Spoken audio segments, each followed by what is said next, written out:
everyone, my name is Julia Susana Lito Astoban from BS Criminology 31, and for today we're going to discuss the Republic Act number 9262, or also known as the Anti-Violence Against Women and Their Children Act of 2004. It is an act defining violence against women and children, providing protective measures for the victims, prescribing penalties thereof, and other purposes. Before anything else, let us have an overview about the said law, or the definition of VAWC itself. According to the said special law, VAWC, or violence against women and their children, refers to any act or a series of acts committed by any person against a woman who is his wife, former wife, or against a woman with whom the person has or had a sexual or dating relationship, or with whom he has a common child, against her child, whether legitimate or illegitimate. And the violence mentioned here refers, it might be physical abuse, physical violence, sexual violence, psychological violence. It even includes the economic abuse. Physical violence, of course, it refers to any bodily physical harm. Sexual violence, sexual in nature, or committed against a woman or her child. Next, we have psychological violence. It might cause mental or emotional suffering of the victim, such as but not limited to intimidation, harassment, or stalking, or damage to property. While economic abuse refers to any financial matters within those two or within the family of those two spouses. And when we talk about children, according to RA, or Republic Act number 7610, children is any person who is below 18 years old or older that is incapable, okay? Any person below 18 years old or might be older that is incapable to protect himself or herself from any harm that is bestowed upon him or her. And we all know naman that in our society, or wherever country you may be in, men is considered as the stronger gender, while women is considered as the weaker gender. Men plays the dominant role in the society because they are considered, or they are believed to be the provider, the stronger ones. They are the pursuers, while women are emotional. They are so-called naggers. They are responsible, or they are blamed for any suffering that they might experiencing within their homes. Aside from that, RA 9262 is supported by organizations all around the world, and it is also based from their legal matters. Organizations such as the Philippine Constitution itself, the foundation of all the laws of the Philippines, the Universal Declaration of Human Rights, the elimination of all forms of discrimination against women on 1993, and the Convention on the Human Rights of the Child. Moreover, in 2008, the National Demographic and Health Survey conducted by the National Statistics of the Office of the Philippines, it was mentioned that 1 out of 5 Filipino women aging 15 to 49 is experiencing physical abuse since age 15. So, diba, it's just so alarming that from year 2008 up until now, from year 2004, which RA 9262 has passed, up until now, and for the upcoming years, violence against women and children is still present. Actually, RA 9262 cannot be considered as a gender-biased law because it only revolves around women.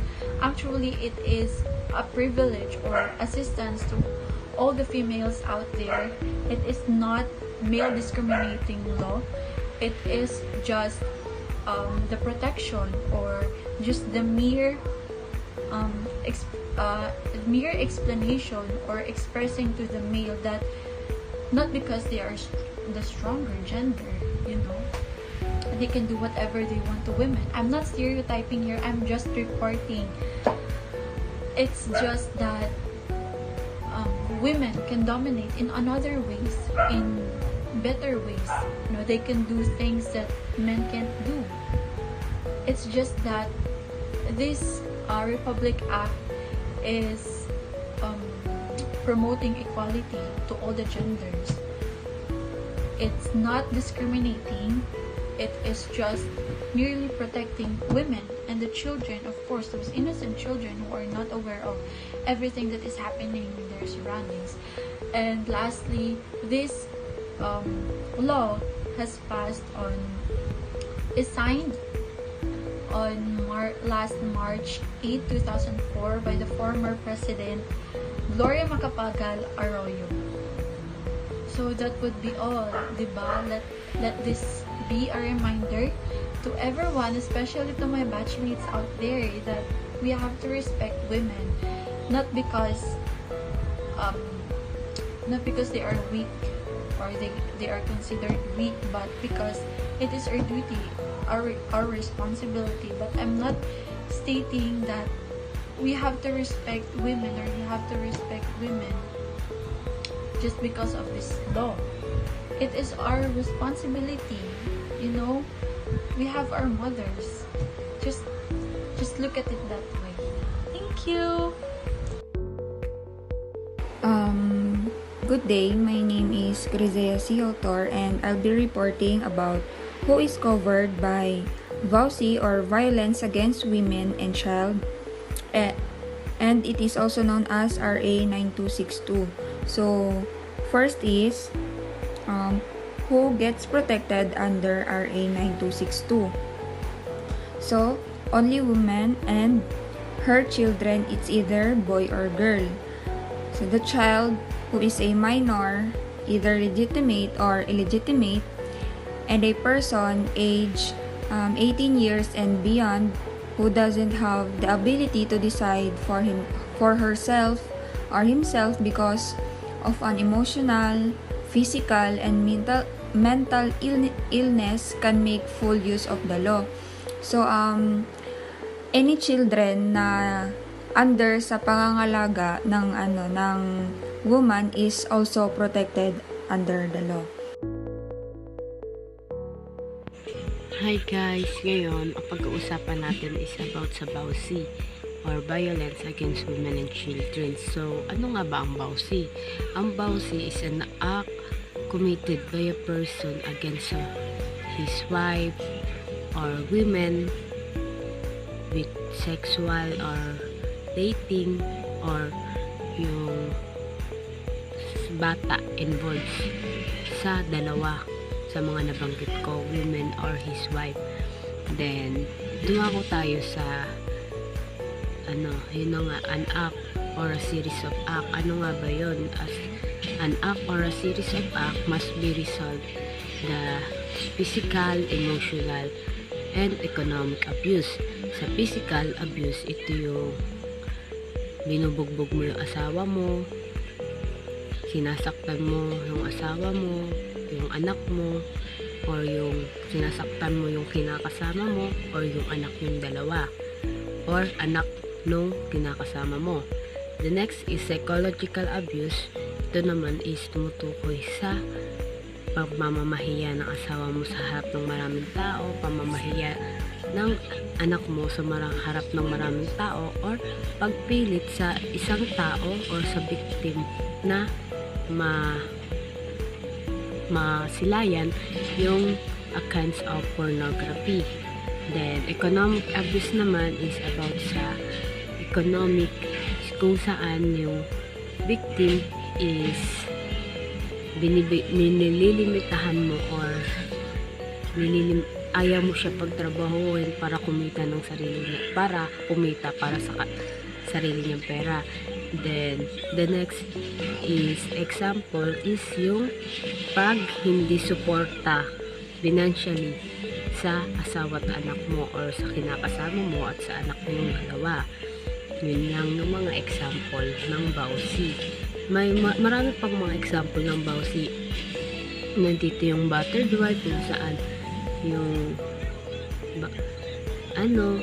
maraming ganitong babae kung saan yung binubugbog niya yung babae pero dahil sa mahal niya yung lalaki hindi niya ito magawang maireklamo. Tapos pagpilit, sexual abuse, yung pamimilit sexually, pamimilit may pag-sex sa asawa mo, yun lang yung mga sexually abuse.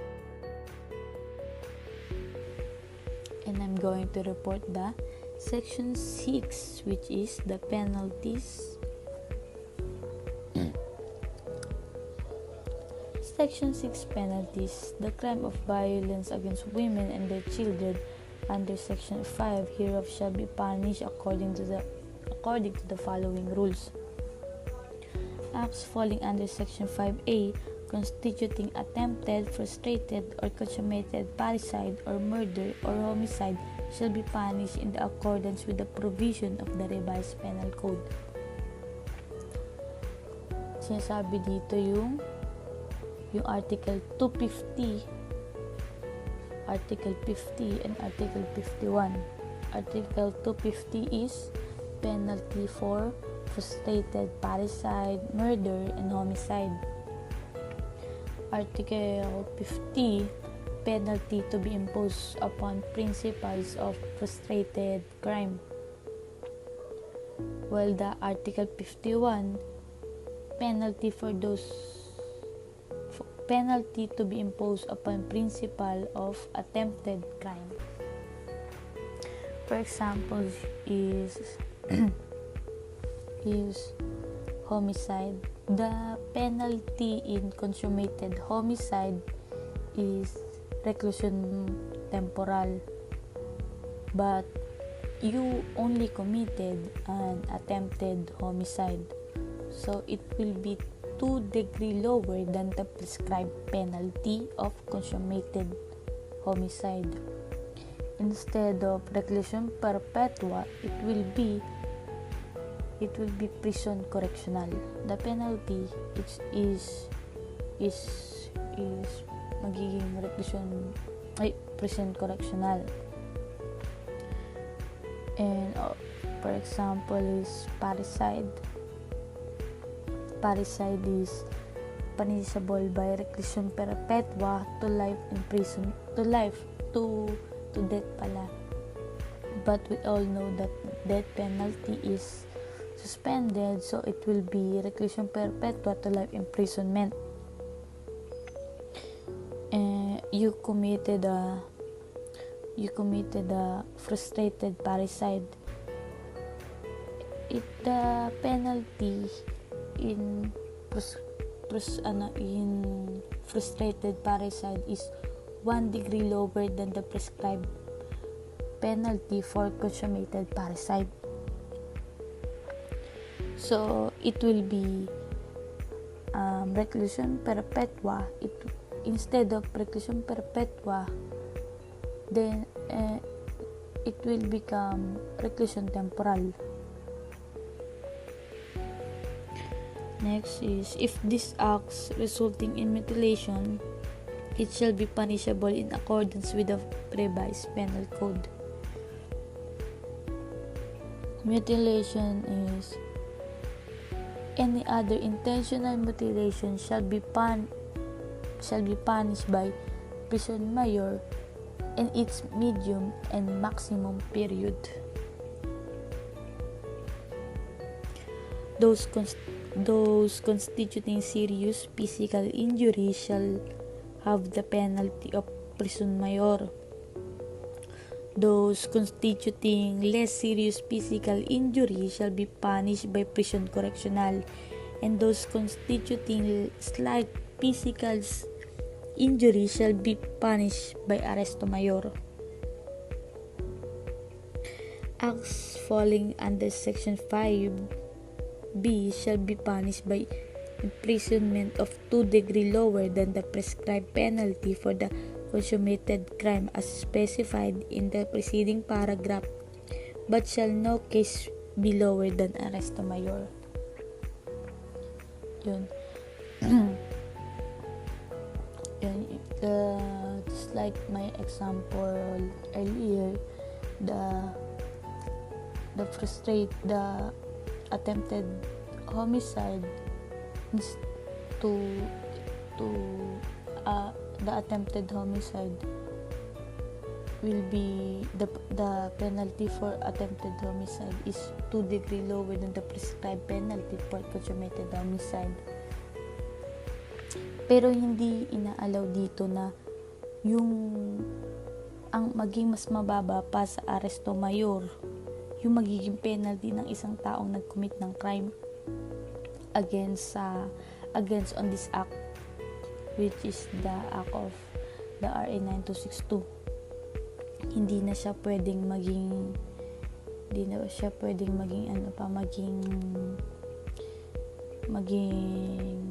arresto minor. Kumbaga, arresto mayor na yung pinakamababang penalty para sa pag-violate ng Section 5P of this act.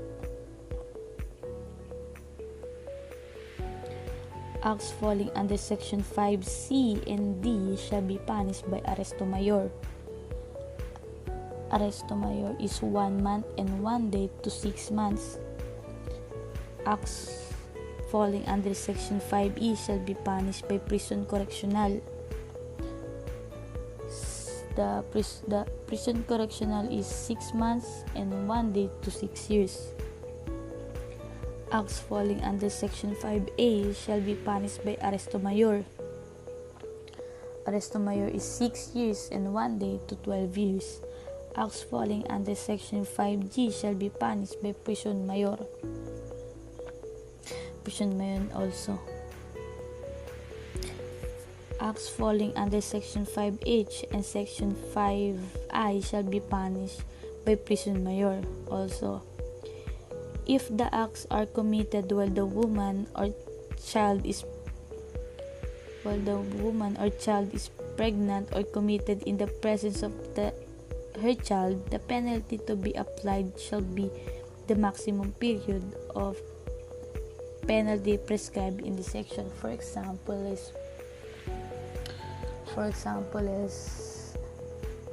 Mr. A and Mrs. A have a fight, and dahil sa init ng ulo nasaktan na ni Mr. A ang kanyang kaasawang si Mrs. A. Buntis si Mrs. A. Nasaktan niya si Mrs. A. Nagkaroon ng mga galo, sugat, nadala sa ospital. Basta ang penalty niya doon mas tataas, magiging ang penalty niya doon is yung maximum period ng halimbawa maximum period ng prison correctional. Magiging ganun yung penalty niya. Kumbaga naging tumaas yung penalty niya kasi nga na-involve yung bata kahit na hindi pregnant si Mrs. A. Kung sinaktan naman ni Mr. B si Mrs. A na andun yung presence ng anak nila, na witness ng anak nila yung pananakit ni Mr. A kay Mrs. B,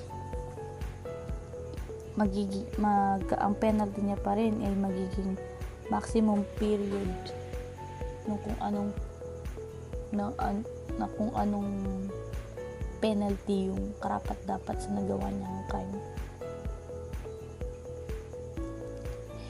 In addition to imprisonment, the perpetrator shall pay a fine in the amount of not less than 100,000 pesos but not more than 300,000 pesos. Undergoing mandatory psychological counseling or psychiatric treatment, and shall report compliance to the court. yun nga, magbabayad ang isang, halimbawa is yun, si Mr. A, kailangan niya magbayad kay Mrs. P ng 100,000, pero hindi ito tataas pa o hihigit pa ng 300,000. And si Mr. A, kailangan niya rin mag-undergo ng psychological o psychiatric treatment to know why he committed such crime. And yung ginawang pananakit ni Mr. A, kailangan niya idala sa husgado para makuha ni Mrs. A ang hustisya para sa kanya. And that's all. Thank you. I hope you understand my report and have a good day. How other agencies do their functions in accordance to the RA 9262 or the VAWC Law. According to Section 32, duties of other government agencies and LGUs.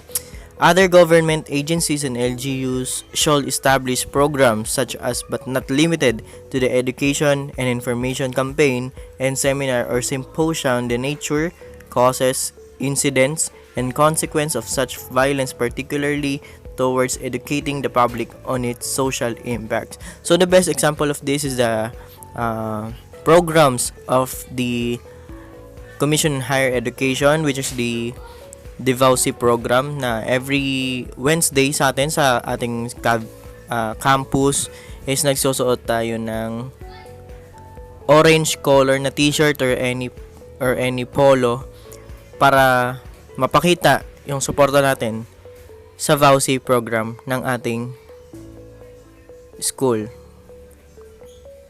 Kasama rin dito ang mga DSWDs and other agencies na connected sa RA 9262.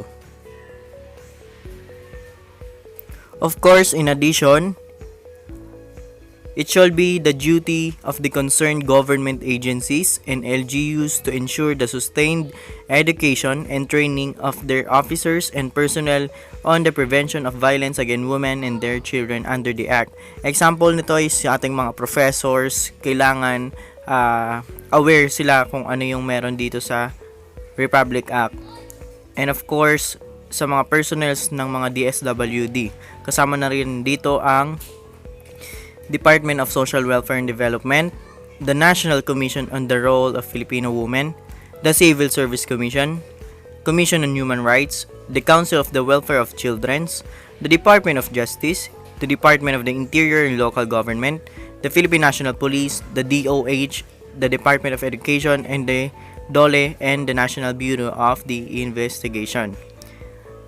What are the functions? These agencies are tasked to formulate programs and projects to eliminate VAW based on their mandates, as well as develop capability program for their employees to become more sensitive to the needs of their clients. The council will also serve as the monitoring body as regards to VAW initiatives.